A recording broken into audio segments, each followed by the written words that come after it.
Le pouvoir extraordinaire de la visualisation créatrice. Vous ne pouvez rien faire que vous ne puissiez vous imaginer faire. Une fois que vous avez rendu le processus de représentation conscient et délibéré, vous commencez à créer le moi que vous voulez être.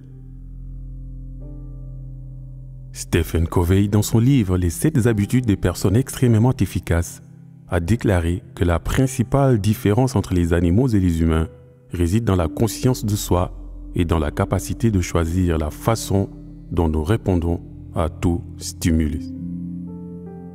Tout comme moi, vous avez probablement déjà entendu parler de la visualisation et de votre réussite.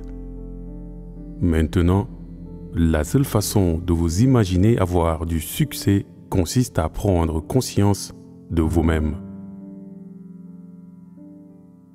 Vous devez vous imaginer en tant que troisième personne. Par exemple, imaginez que vous êtes un propriétaire d'entreprise prospère, que vous remportez une médaille d'or aux Jeux Olympiques ou tout ce que vous voudriez accomplir. Les animaux ne peuvent pas faire cela. J'entends souvent dire « visualisez-le ». Mais, pour être honnête, je ne suis pas sûr que tous ces gens tirent la meilleure partie de la conscience de soi. Qu'y a-t-il derrière cela? Pourquoi est-ce que les gens suggèrent cela? Comment puis-je savoir que cela fonctionne? Je voudrais aborder cette question à travers ce livre audio, mais avant d'y répondre, je vous recommande de mettre en pratique avant de rejeter ou accepter sa véracité. Comme disait Confucius, ce que j'entends, j'oublie. Ce que je vois, je le comprends. Ce que j'ai compris, je le pratique. Vous devenez ce que vous pensez, nous disait James Allen. Votre réalité, votre condition et les circonstances de votre vie ne sont que le reflet de vos pensées prédominantes. Autrement dit, l'image mentale que vous entretenez va se cristalliser en réalité tangible.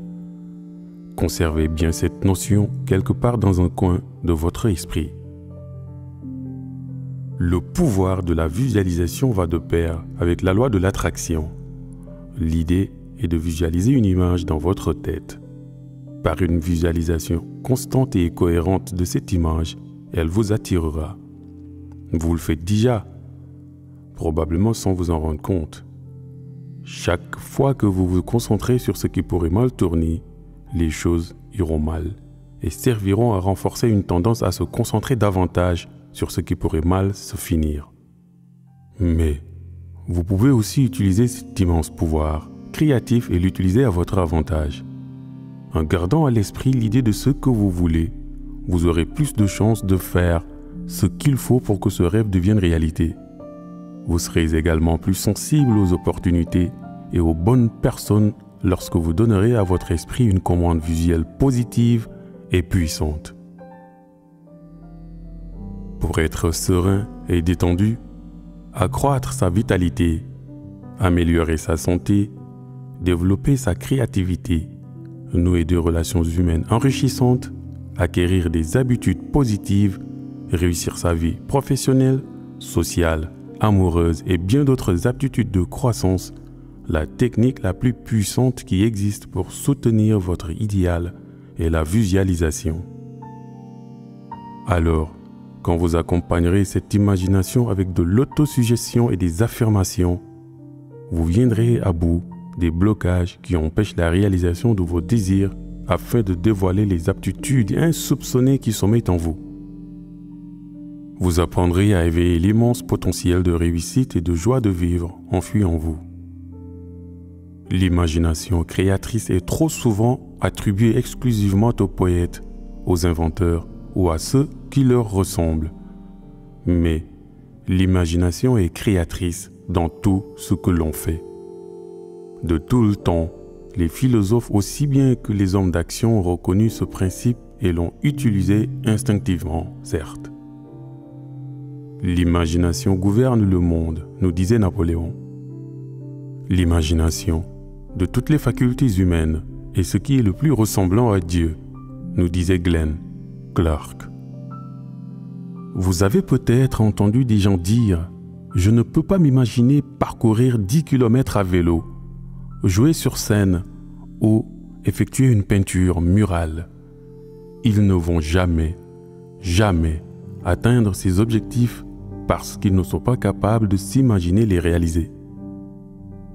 Tout ce qui a été créé ou réalisé a d'abord commencé comme une idée dans l'esprit de quelqu'un. Habituellement, en réponse à un besoin ou à un désir, une idée s'est installée et la personne a commencé à concentrer son énergie mentale sur elle-même. L'idée s'est construite sur elle-même lorsque l'énergie mentale s'est infusée d'émotions. Cela a créé un désir énorme et l'esprit de la personne a sombré dans l'optique de trouver des moyens d'associer la vision à la réalité physique. Des idées de comment et de quand ont été générées sur la base de cette visualisation initiale.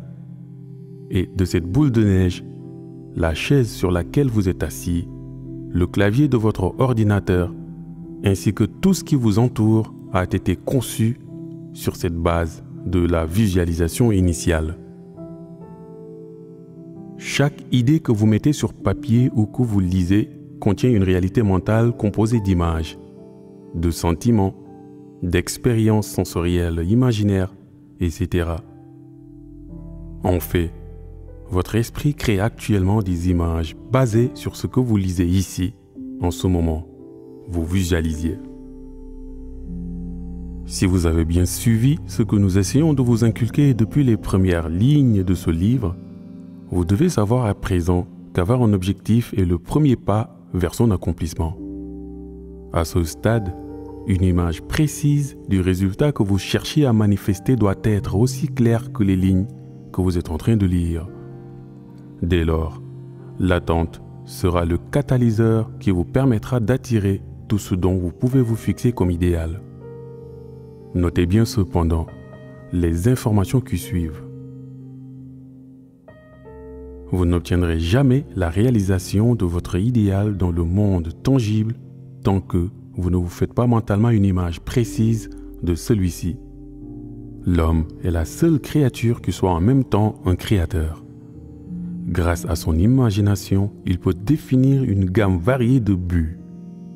En exerçant son imagination ou par sa facilité à imaginer, l'homme peut diriger son mécanisme de succès. Je vous invite à écouter et à réécouter cette première partie et ensuite, nous allons vous montrer comment fonctionne la réalisation créatrice.